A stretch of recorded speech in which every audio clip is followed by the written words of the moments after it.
Hey, salut la gang, c'est JP pour l'école du jeu et bienvenue dans ce 19e, et oui déjà 19e épisode de la série Il ne doit en rester qu'un. Comme vous le constatez, vous êtes en train d'interrompre ma partie de persévérance, mais bon, on est dimanche matin, votre café est coulé et chaud, alors tout le monde est prêt pour la présentation d'aujourd'hui. Sans plus attendre, allons voir les 5 concurrents de cet épisode. L'école du jeu, en partenariat avec la boutique L'Imaginaire, au-delà de vos attentes.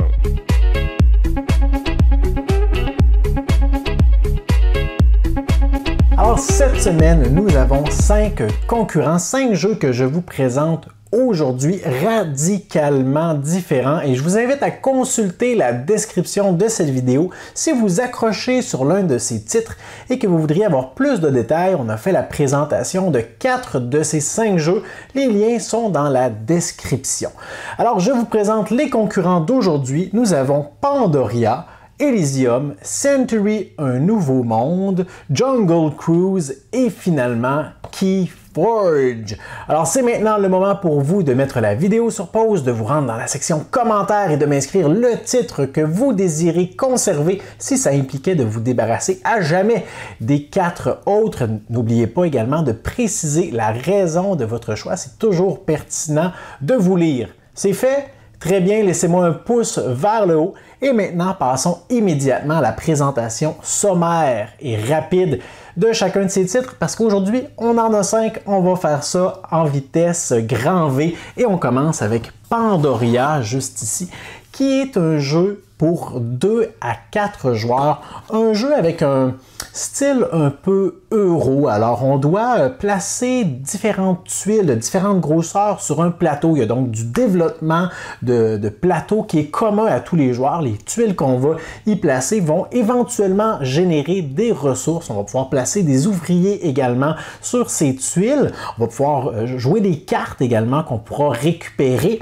Je dois dire qu'il y a tout de même un aspect asymétrique. Chaque joueur va représenter une race différente dans cet univers avec des pouvoirs qui lui sont propres. Lorsqu'on joue une carte, on doit décider si on la joue pour la partie du haut, c'est-à-dire un sortilège qui va nous coûter des points de magie, mais qui va nous donner des avantages bien forts, ou bien on décide au contraire de payer des ressources comme du bois pour glisser notre carte sous notre plateau et éventuellement construire un bâtiment. Lorsqu'on réussit à clore, à fermer des zones, que ce soit grâce aux autres ou grâce à nous, c'est à ce moment qu'on va pouvoir générer les ressources de toute la zone qui est fermée, et on va essayer de marquer le plus grand nombre de points de victoire ce faisant.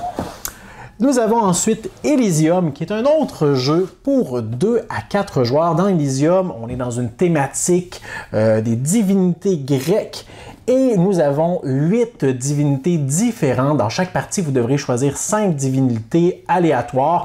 Chacune de ces divinités a un paquet de 21 cartes que vous allez mélanger et que vous allez disposer selon le nombre de joueurs. À votre tour, vous allez avoir 2 actions possibles, soit que vous récupérez l'une des cartes qui est disponible, ou que vous récupérez une tuile qui va déterminer votre ordre de tour pour les prochaines manches, ainsi que vous donner certaines possibilités. Lorsqu'on récupère une tuile ou une carte, la seule chose qui nous est demandée, c'est d'avoir encore accès à l'un de nos piliers de cette couleur. Lorsqu'on récupère par exemple une carte avec un pilier rouge, on devra se débarrasser de notre pilier rouge, et ça peut par la suite limiter nos prochains choix, autant pour les cartes que pour les tuiles. Lorsqu'on récupère une carte, on la place sur le haut de notre plateau personnel. Ces cartes sont actives, vont donc pouvoir nous bénéficier de pouvoirs particuliers, et à certains moments donnés durant la partie, on devra faire le choix de glisser nos cartes sous notre plateau, et à ce moment-ci, elles ne sont plus actives, on ne peut plus les utiliser, leurs pouvoirs quels qu'ils soient. Par contre, c'est à ce moment qu'ils vont rapporter des points de victoire. On continue avec Century, ici, qui est le 3e titre de cette trilogie. Century, Un Nouveau Monde.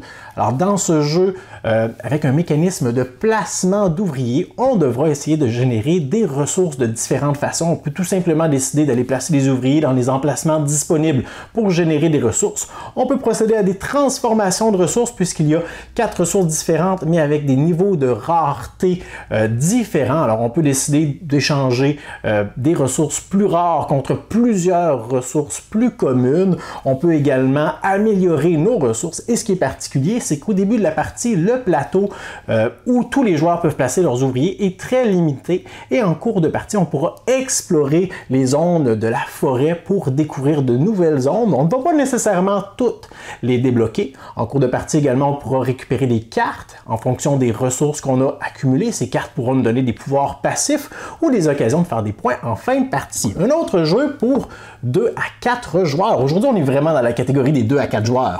On continue avec un autre jeu de 2 à 4 joueurs qui s'appelle Jungle Cruise.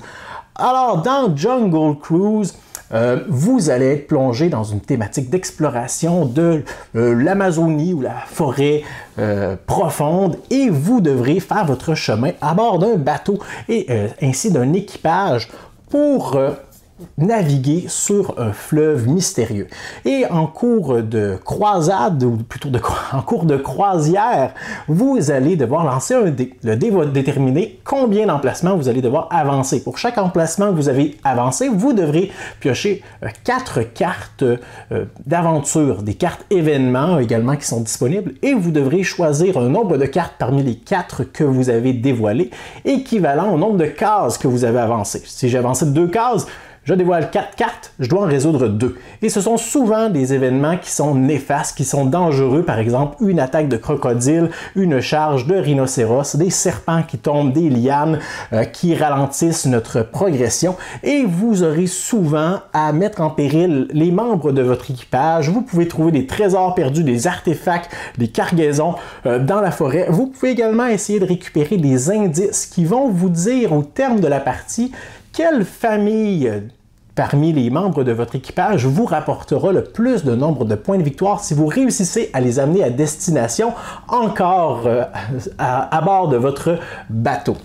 Et on termine nos présentations d'aujourd'hui avec Keyforge, le seul jeu qui officiellement est pour 2 joueurs seulement. Par contre, il existe plusieurs façons d'y jouer, dont des façons jusqu'à 4 joueurs en équipe ou quoi que ce soit. Alors, Keyforge est un jeu bien particulier où dès qu'on fait l'acquisition de la boîte de base ou des petits paquets individuels, vous allez récupérer un paquet de cartes uniques sur toute la planète. Alors, il existe 7, je crois, différentes familles, ou 8, j'ai oublié, et dans chacun de ces paquets, vous allez retrouver 3 représentants ou 3 représentations de ces différentes familles, et donc un agencement aléatoire des différentes cartes strictes à cette famille. Et le but du jeu sera donc d'affronter un adversaire qui lui aussi aura son paquet unique, et de générer de l'ambre pour éventuellement forger des clés. Le premier joueur à réussir à forger 3 clés va remporter la partie, mais pour ce faire, on devra générer des créatures, peut-être attaquer notre adversaire, peut-être lui voler des points d'ambre, peut-être même lui voler des créatures, jouer des artefacts, des équipements. Alors un jeu qui n'est pas sans rappeler Magic the Gathering. Alors comme vous le constatez, comme à chaque épisode, nous avons 5 jeux radicalement différents. Mais si je ne devais en garder qu'un, mon choix irait, et je ne suis pas du tout déchiré dans le choix d'aujourd'hui, sans hésitation, j'y vais avec Elysium. Elysium qui est l'un des premiers jeux qui a rejoint ma collection et je ne me lasse pas de ce jeu. J'aime la rejouabilité avec toutes les différentes divinités d'une partie à l'autre. On peut décider d'intégrer Poséidon. Cette fois-ci, on va mettre Hadès en combo avec Artémis. Et là, on voit toutes des nouvelles possibilités de combo entre les cartes. C'est extrêmement riche. Il y a des cartes qui vont donner des avantages dès qu'on les met en jeu, d'autres de façon passive, d'autres à certains moments donnés, lorsque des circonstances vont arriver. Toute la question de timing, parce que cette carte-là est super bonne. Je veux la garder en jeu le plus longtemps, mais je veux également jauger à quel moment je vais la retirer pour qu'elle me marque des points de victoire en fin de partie. Vraiment un jeu qui est excellent. C'est mon choix d'aujourd'hui. C'est donc Elysium qui rejoint les rangs de ma collection finale et j'ai maintenant hâte d'aller lire les commentaires pour constater quel est votre choix parmi les jeux que j'ai présentés aujourd'hui, des jeux radicalement différents, mais le choix est toujours intéressant. Laissez-moi un pouce vers le haut si vous appréciez toujours ces présentations, même après 19 épisodes. Il nous en reste encore pour quelques-uns, croyez-moi, et moi je vais continuer tant que ça va vous intéresser. Et finalement, considérez vous abonner à notre chaîne si ce n'est pas déjà fait, et on se dit à la semaine prochaine!